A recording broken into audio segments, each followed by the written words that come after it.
This is my latest drawing, and I've used a special technique to color it.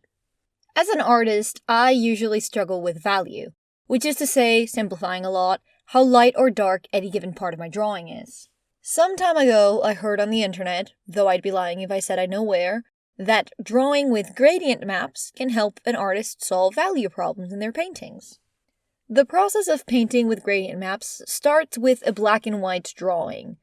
Therefore, it stands to reason that if you're only using black and white, only light and dark, you would have to force yourself to pay special attention to your values.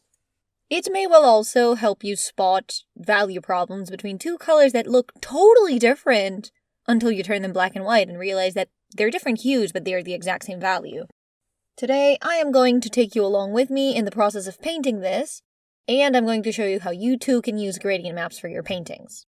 First things first, you are going to open your software of choice, and just make sure that it has gradient maps as an option.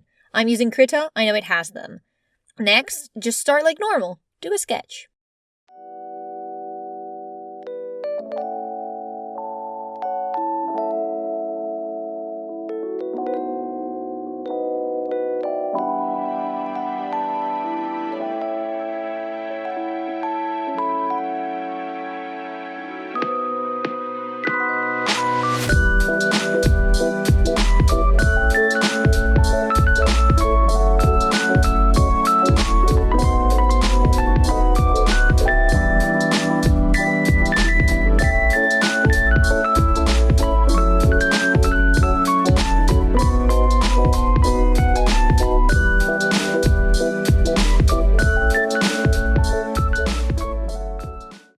After your sketch is done, you're going to want to color it in black and white. I personally start by doing a flat set of black and white values that I will then render. But if you really wanted to, you could just go straight into rendering it. I don't know. I'm not your mom. You just need to have a black and white sketch by the end.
Once you have your fully rendered artwork, this is where gradient maps come in.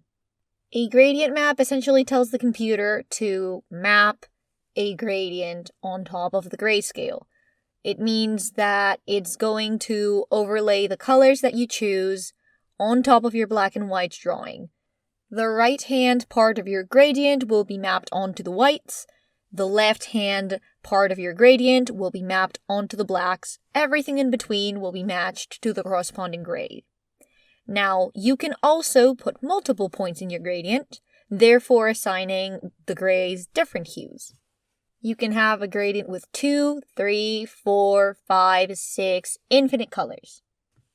Pick a part of your drawing that you're going to start with. I did the skin first. Editing Inky here. I was wrong. I did the wall first, but the skin is a better example, so I'm showing you the skin. You're going to try and make a gradient map of colors you think might look good for the skin, with this color being the highlights and this color being the shadows. And then I pick a couple midtones to be the lighter parts of the shadows, the actual main color of the skin. The good thing about a gradient map is that you can always change your mind, so don't be afraid to experiment, to try to put in some weirder and wackier colors. Maybe try to convey a specific mood or ambiance. It doesn't matter. Ultimately, you can always go back and change the gradient, no consequences. You don't need to paint over, you don't need to do anything else. Just click a button and change the colors of the gradient. Because I was going for a sunsetty mood, I chose to highlight in yellows and pinks and to shade in this sort of like twilight purple. As you can see right here, the gradient map is covering the entire drawing. Obviously, we don't want that. We made this just for the skin. This can be easily solved by masking your gradient map. In Krita, you can just use the gradient map layer like it's already masked. In other softwares, you might need to add the mask manually. This is up to your software entirely. Once you add the mask, usually white means active, black means inactive. What this means is that the entire thing is covered in white, and you can use black to paint out the areas you don't want to have the gradient map. If you want to just paint in a really specific area, you can also do it backwards. You can fill the layer with black, and then with white, you can paint in the areas you want to have that color.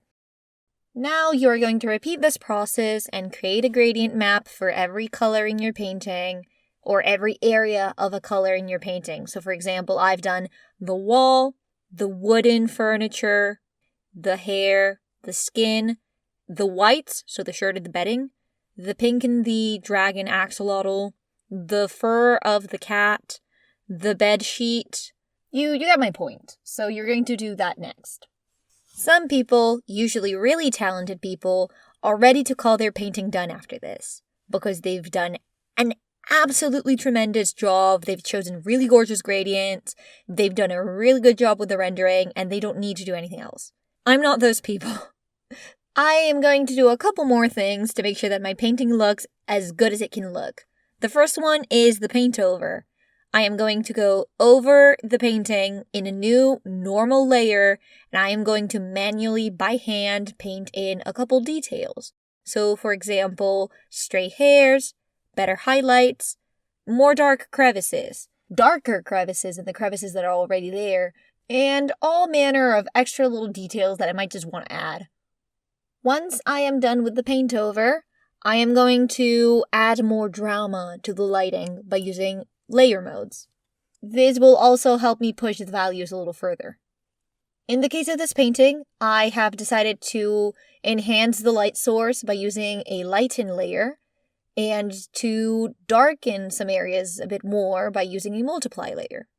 And then it's just a couple finishing touches. So for example, vignetting on the edges to make sure that the eyes are directed toward the characters, which is where I want you to be looking, or little color adjustments in certain parts by using a color layer, and then little things like specks of dust in the sunlight. And with that, I'm calling this painting done. I hope you can try layer modes and gradient maps and all this sort of fun stuff to help you push your values a little bit further and have a little more fun painting. This is the part of the video where I tell you to do all of the YouTuber things, like, comment, subscribe, engage. I have a Ko-fi page. I take commissions on the Ko-fi page for digital paintings like this one. And you can tip me in general. I make a lot of videos talking about my OCs. They don't do that well. Some of them don't do really, really well at all. I plan on doing more tutorials. I have a couple short tutorials in YouTube Shorts. Okay, that's all. Goodbye.